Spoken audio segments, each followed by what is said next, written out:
شرک کا اس میں ترجمہ تھا، بس ہمیں ہر وقت شرک سے بچنا چاہیے، بے شک بے شک، کیونکہ شرک کرنے والا مسلمان ہو نہیں سکتا، ایمان والا ہو نہیں سکتا۔ جو اللہ تعالیٰ کا شریک بناتے ہیں، اپنے آپ کو مسلمان بھی کہتے ہیں، وہ خسارے میں ہیں۔ ہمیں بعض ایسی عادات، ہم نے اپنے آپ کو کچھ اس طرح کر لیا ہے۔ تعظیم ایک علیحدہ بات ہے، بے شک، لیکن جو پرستش ہے وہ علیحدہ بات ہے۔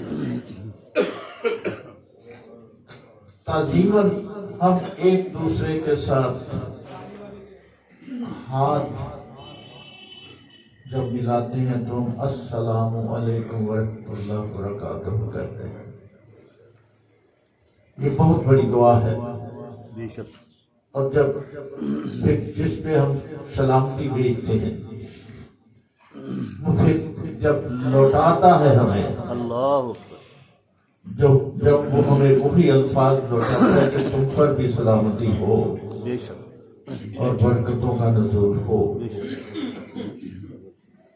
تو کتنا اللہ تعالیٰ کا اس وقت فضل و کرم ہوتا ہے کہ ہم ایک دوسرے کے لیے سلامتی کی دل میں جذبہ رکھتے ہیں۔ بے شک، یہی انسانیت ہے، سبحان اللہ، یہی ایمان ہے، اور یہی قرآن پاک میں اللہ تعالیٰ نے ہمیں، اللہ تعالیٰ کا فرمان ہے، اور یہی حضور صلی اللہ علیہ وسلم کی تعلیمات ہیں کہ جس دل میں عاجزی نہیں، وہ کیسے اپنے آپ کو کہہ سکتا ہے کہ میں اللہ کا بندہ ہوں؟ جو عاجز ہوگا وہی اللہ تعالیٰ کا بندہ ہوگا، جو متکبر ہوگا، جو تکبر رکھتا ہوگا، جو کسی سے اگر ہاتھ بھی ملاتا ہو تو وہ آدھا ہاتھ ملاتا ہوگا۔ یہ بعض ایسی چیزیں ہم میں ہیں جس کا ہم کبھی محاسبہ کرتے نہیں ہیں۔ جب اللہ تعالیٰ نے یہ توفیق دے ہی دی ہے سلام کرنے کی، تو پھر کیوں نہ اسے اچھے انداز میں کیا جائے اور مکمل طور پہ، تاکہ جس کو ہم سلام پیش کر رہے ہیں وہ یہ تو محسوس کرے کہ اس بندے نے میرے ساتھ کتنے، یعنی ود اسمائلنگ فیس، ہنستے ہوئے چہرے کے ساتھ اس نے مجھے سلام کیا، تو پھر اس کے دل میں کیسی محبت ہوگی، عزت بھی، تقریب بھی، سب کچھ آ جائے گا۔ تو یہ جو ہم مزارات پہ جا کے وہاں پہ ماتھے ٹیکتے ہیں، یہ بہت بڑا شرک ہے۔ ہم یہ جانتے ہوئے کہ سجدہ تو اللہ تعالیٰ کی بارگاہ کے علاوہ اور کسی کی کوئی نہیں ہو سکتا۔ تکریم تو یہ ہے کہ ہم اگر مزار پہ جاتے ہیں تو وہاں پہ ہم قرآن پاک کی تلاوت کریں، ان کے ایصال ثواب کے لیے کوئی قرآن پاک کی سورہ مبارکہ پڑھیں، تو وہ جب ہم ان کے مزار پہ جاتے ہیں تو ان کا فیض ہمیں یوں ملتا ہے کہ وہ ہمارا پڑھنا جو ہے نا وہ مقبول ہو جاتا ہے۔ بے شک بے شک بے شک، سبحان اللہ۔ میں ہمیشہ یہ کہا کرتا ہوں کہ تعظیم ضرور ہونی چاہیے، بڑے کا ادب ہونا چاہیے، چھوٹوں سے شفقت ہونی چاہیے، لیکن یہ جو ہاتھ چومنے والا سلسلہ ہے نا، ان کو ہم نے ترک کرنا ہے۔ اس کی وجہ کیا ہے؟ اس کی وجہ یہ ہے کہ کچھ دوست احباب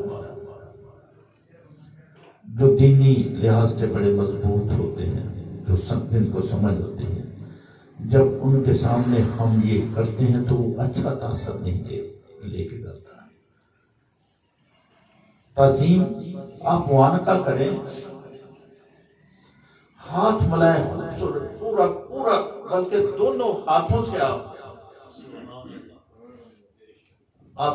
سلام ایک دوسرے سے کریں تو دیکھیں وہ ہاتھوں کی لذت بھی یہ بتائے گی کہ بھئی اس نے بڑی گرم جوشی کے ساتھ مجھے سلام پیش کیا ہے۔ بے شک تو جو ایسے معاملے چلے آتے ہیں جن کا جو کہ ہماری خانقاہیں جو ہیں ان کے یہ فرائض میں شامل ہے کہ وہ ایسی تمام جو چیزیں جس میں خود نمائی ہو،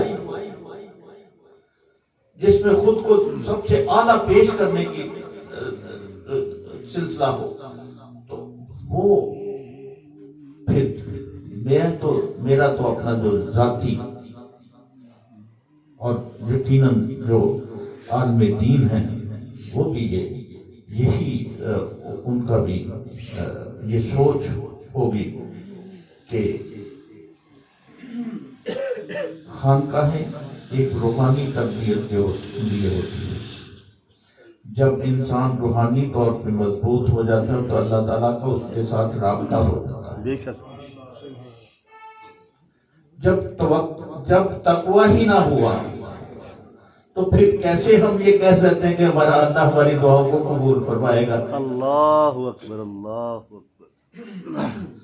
تقویٰ تو یہ ہے نا کہ وہی ہمارا رب ہے، وہی ہمارا خالق ہے، بے شک وہی ہمارا مالک ہے، وہی ہمارا رازق ہے۔ بے شک بے شک اس نے جو ہمارے نصیب میں لکھا ہے وہ اس نے دینا ہے، لیکن شرط یہ ہے کہ انسان محنت کرے۔ بے شک انسان رزق کی تلاش میں نکلے۔ کوئی ایسا نہیں ہوگا جو رزق کی تلاش میں یہاں سے دل سے فیصلہ کر کے نکلے اور وہ رات کو خالی ہاتھ لوٹ آئے۔ بے شک کتنی کائنات ہے، آپ جانور پرندے دیکھتے ہیں بے شک کہ شام کو جب وہ آتے ہیں تو اس کے بعد خالی پیٹ صبح جب نکلتے ہیں اپنے گھونسلوں سے رزق کی تلاش میں ہی نکلتے، کہیں نہ کہیں اللہ تعالیٰ جہاں پہ ان نے لکھا ہوتا ہے وہ مل جاتا ہے۔ بے شک بے شک پھر سارا دن وہ اپنا سیر ہو کے جاتے ہیں، رات آرام سے گزارتے ہیں۔ یہ ہے توکل اور سارے سلسلے۔ اللہ تعالیٰ ہمیں توفیق عطا فرمائے کہ ہم دیکھیں یہاں پہ بس میں آپ سے یہی عرض کروں گا کہ ایک دوسرے سے جس سے محبت کرو تو ٹوٹ کر محبت کرو، سبحان اللہ، خلوص سے، پیار سے۔ اپنے بچوں سے بھی اس طرح محبت سے پیش آئیں کہ بچہ یہ سمجھے کہ ہاں بھئی میرا ماں باپ جو ہے نا وہ میرا خیر خواہ ہے، خواہ کتنے بھی حالات کیوں نہ ہوں۔ بچوں کے سامنے ایسا مت کبھی فکر کیجیے جس کی وجہ سے بچہ پریشان ہو کے اس کی جو ذہنی صلاحیات ہیں وہ اس سے معذور ہو جائے اور پھر اس کو وہ یوٹیلائز نہ کر سکے ان صلاحیت کو۔ بچوں میں خود اعتمادی پیدا کرنا ماں باپ کا ہی کام ہے۔ بے شک جب بچے کو ماں اپنے بستر سے اٹھاتی ہے تو اس وقت وہ جب بچے اپنے کو کہتی کہ السلام علیکم، دوسرے دن بچہ پھر وہ کہے گا نا، جب خود اٹھے گا اپنی ماں سے بھی کہے گا السلام علیکم۔ سبحان اللہ۔ تو یہ ماں باپ کے فرائض بڑے ہیں۔ ہم تو ہمیشہ یہی کہتے رہتے ہیں کہ جی اولاد اگر اپنے ماں باپ کا چہرہ مسکرا کے دیکھ لے تو اس کو مقبول حج کا ثواب ہوتا ہے۔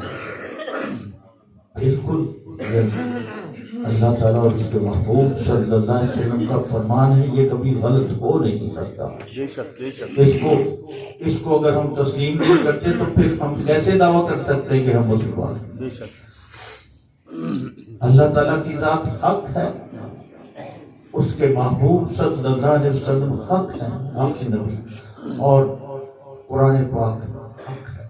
سبحان اللہ بے شک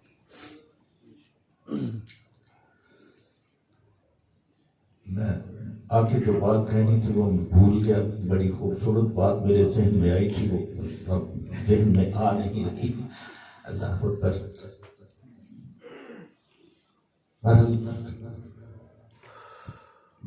یہاں پہ درود محل میں آپ تشریف لاتے ہیں، میں تو ہر ایک بندے کو جب وہ انٹر ہوتا ہے تو میرا دل خوش ہوتا ہے سبحان اللہ کہ اللہ تعالیٰ نے ان کو اپنے گرم گرم لحافوں سے اٹھ کے یہاں آنے کی توفیق عطا فرمائے۔ بے شک بے یہ شک ہم گھر میں بھی کر سکتے ہیں، لیکن ایک اجتماعی جو سلسلے ہیں نا، اس سے ہم ایک دوسرے سے بہت کچھ سیکھتے ہیں۔ بے شک یہ نہیں کہ ہم نے کسی کی بری عادتیں اپنانی، ہمیں کوشش کرنی چاہیے کہ اس کی اچھی عادت کو اپنا لیں، تو زندگی پھر انسان کو زندگی میں کمی تو رہتی نہیں ہے۔ وہ اللہ تعالیٰ نے انسان کو اتنا عقل سلیم عطا فرمائی ہے، یہی وہ انسان ہے کہ چاند اب کہاں تک نہیں پہنچ گیا ہے، یہ انسان ہی ہے نا۔ اللہ تعالیٰ کی تخلیق ہی ہے نا، جس نے آگے اس کی تخلیق سے جو آگے حجاب جو پردے ہٹائے ہیں کہ یہ بھی اللہ تعالیٰ، اور آگے جا کے جب آخر میں وہ کہتے ہیں کہ بس یہاں پہ ہماری سائنس بھی ختم ہو گئی، اب وہ مالک ہی ہے جس نے سب کچھ کیا ہے۔ اللہ اکبر۔ اب میں قصیدہ بردہ شریف کے لیے